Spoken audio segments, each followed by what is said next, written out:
시스템 결제 방법입니다. 그 외에 두 건이 더 있습니다. 특허 내용이요. 자, 특허는 2013년도, 14년 두 번에 걸쳐서 받았고요. 가맹의 대상은 일반인이 아닌 사업자 등록을 가진 소상공인들입니다. 자영업자들이죠. 이분들이 우리 가맹의 대상인데, 즉 우리 주변에 보면 이런 분들 있죠. 저 뒤에 위에 하나 꺼주시겠어요? 자, 이런 자영업자들이 가맹의 대상인데, 자, 이분들이 우리 회사와 가맹하려면 이 서류를 갖추면 됩니다. 자, 이 서류를 갖추면 우리는 이 가맹점들에게 누구나가 상관없이 300만 원에 상당한 금액의 300만 익스를 먼저 줍니다.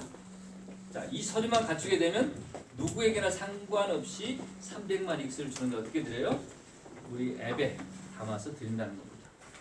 자, 그러면 300만 익스를 가지고 내가 필요한 부분을 구매해야 되겠죠. 근데 우리 가맹점에는 가면 이런 가맹 스티커가 다 붙어 있습니다. 익스트레드 가맹점이라고요.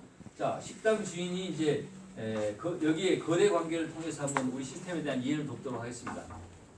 식당 주인이 아내에게 줄 선물을 하나 사려고 합니다. 예쁜 가방을 하나 사려고 해요. 그러면 내 주변에 가맹점이 어디 있나를 봐야 되겠죠. 그럼 앱을 다운받는 거예요. 앱을 플레이스토어 다운받으면 되는데 앱을 터치를 하게 되면 내 주변에 있는 모든 걸 내가 찾고 싶은 걸 다 찾을 수가 있습니다. 그래서 가까운 곳에서 가방 가게를 찾아서 여기서 100만 원짜리 가방을 예쁜 가방 하나 사서 구매해 갔습니다. 자, 이 식당 주인의 300만 익스 중에 100을 써서 200이 남았고 여기는 100을 받아서 400이 됐죠. 자, 이게 일반 거래였다라고 하면 저 식당 주인의 계좌에서는 100만 원이 결제가 돼야 맞겠죠. 그런데 100만 원이라고 하는 돈이 결제가 된 게 아니라 통장에 잔고로 그대로 있단 말이죠. 왜요? 익스로 결제를 했기 때문에 그렇습니다. 그 100만 원 잔고는 여유자금이 되는 거예요. 여유자금. 자, 그리고 또 이 가방가게 주인도 식탁 세트를 하나 구입했습니다. 300만 원짜리 구입하면 여기는 300을 지불해서 100이 남았고 300을 받아 600이 됐습니다. 자, 이 가방가게 주인도 역시 마찬가지로 내가 물건을 구매하고 결제를 했으면 300만 원이라고 하는 돈이 이 가방가게 주인도 결제가 됐어야 맞는데 통장의 잔고는 그대로 남아있다는 거예요. 뭘로 했기 때문에? 익수로 결제를 했기 때문에. 그 300만 원은 뭐가 되냐면 유동자금이 되는 겁니다. 여유자금이 되는 거예요. 많은 소상공인, 즉 자영업자들의 폐업의 주된 원인을 보니까 현금 유동성이 없어서입니다. 현금 유동성이 없다는 거예요. 현금이 안 돈다는 얘기입니다. 그러다 보니까 일수도 빌리게 되고 또 뭐 다른데 돈을 빌려서 이자 쓰게 되다 보니까 자꾸 그게 가중되다 보니까 어떻게 해요? 어려움은 더 가중돼서 폐업이 늘어나더라는 거예요. 그런데 한 달에 300만 원 정도를 내가 여유자금을 쓸 수 있다. 그러면 이 소상공인 입장에서는 굉장히 큰 보탬이 되지 않을까요? 네. 폐업을 저는 현저하게 줄일 수 있다고 저는 보는 거예요. 이게 300만 한 달에 300 정도라고 하지만 상황에 따라서 훨씬 더 많은 금액도 쓸 수 있습니다. 한 달에 300으로만 봐도 1년이면 3,600만 원이라고 하는 여유 자금을 쓸 수가 있다는 거예요. 그럼 소상공인들은 굉장히 해피해질 거라는 것입니다. 자, 또 하나의 장점이 있습니다. 뭐가 있냐면 원가 거래입니다. 원가 개념의 거래입니다. 원가 거래라고 하니까 어떤 분들은 당신의 원가가 얼마냐, 내 원가가 얼마다 해서 원가를 비교해서 이렇게 거래를 하려고 하면 무지하게 피곤해집니다. 그죠? 어떤 분은 그러더라고요. 원가 분석을 전부 해야 되겠다고 해서 세상에 5만 가지를 다 원가 분석을 머리가 지나죠. 근데 그렇게 하는 게 아니라 상대 소비자 가격을 그대로 인정하고 거래하는 겁니다. 그러나 내가 갚는 건 뭐라고 그랬어요? 음식점은 뭘로 갚아야 돼요? 음식으로 갚아야 되고 가구점은 가구로 갚아야 돼요. 가방 가게는 가방으로 갚으면 되는 겁니다. 자, 그러면 식당 주인이 100만 원짜리 가방을 샀으면 100만 원을 갚으려면 예를 들어서 김치찌개가 10,000원이다. 그러면 몇 그릇 팔아야 돼요? 100그릇 팔면 100만 원 갚아지는 겁니다. 자, 이 가방 가게 여기 가서 샀다고 가방 가게도 꼭 여기 가서 먹어야 된다는 건 아닙니다. 일대 다자간의 거래라는 거예요. 자, 100만 원을 갚으려면 10,000원짜리 김치찌개로 100그릇을 팔아야 된다.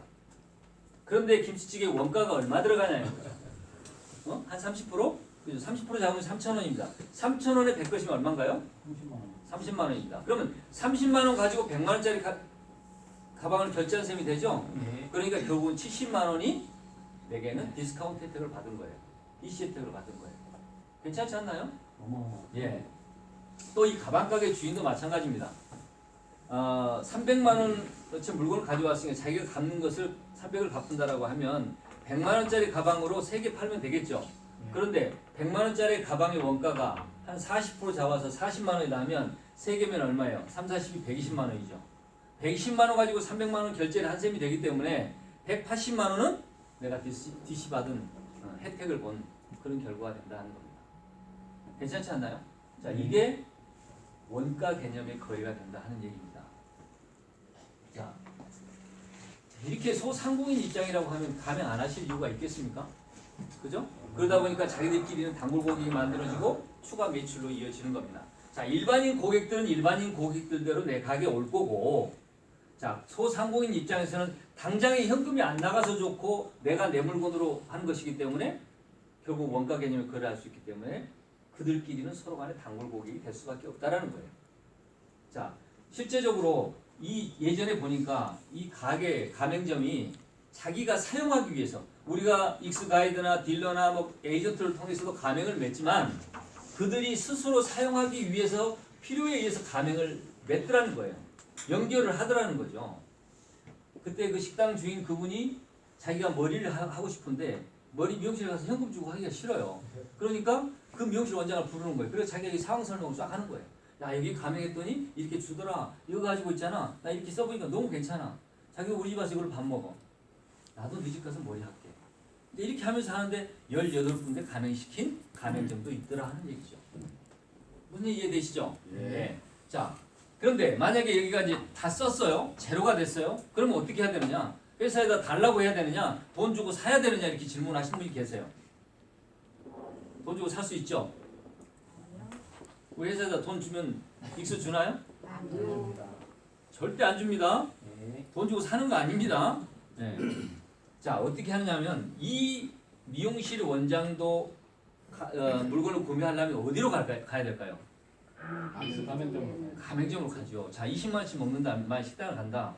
20만 원치 한다면 아닌 곳에 가면요. 20만 원 당장 결제해야 돼요. 현금 20만 원 줘야 되잖아요. 그런데 만약에 내가 여기 가맹점 가면 그냥 내 미용실에 오면 카트를 해주든 파마를 해주든 20만 원치 해주면 끝난다는 얘기입니다. 간단한 거예요. 우리 시스템은. 내가 필요한 거 구매하고 내가 서비스든 내 물건이든 그걸로 그 값만큼 치러지면 끝난다. 그런 얘기입니다. 자, 또 꽃가게 주인도 여기 와서 3만 원씩 먹었습니다. 23만 원이 됐잖아요. 이걸 쌓인 걸 가지고 또 쓰는 거예요. 원리가 이렇습니다. 우리 회사와 가맹을 하면 사용할 수 있는 거 300만, 받을 수 있는 거 300만. 더블로 드립니다. 200을 가맹하면 400을 드리는 거예요.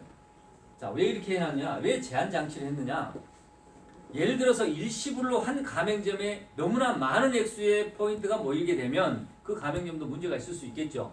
그래서 본인의 의지에 의해서 쓸 수 있도록 최소 600의 한도 내에서 일시불로 썼을 때는 600의 한도 내에서 그 이상을 받을 수 없게끔 만들어 놨다는 거예요. 그런데 본인의 의지에 의해서 더 쓰고 싶다. 내가 지금 시간이 없어서 못 썼는데 내가 지금 뭐 살 계획이 있다 했을 때는 이 가맹점 주인이 우리 회사로 전화를 할 수 있습니다. 전화해서 증액 요청도 가능합니다.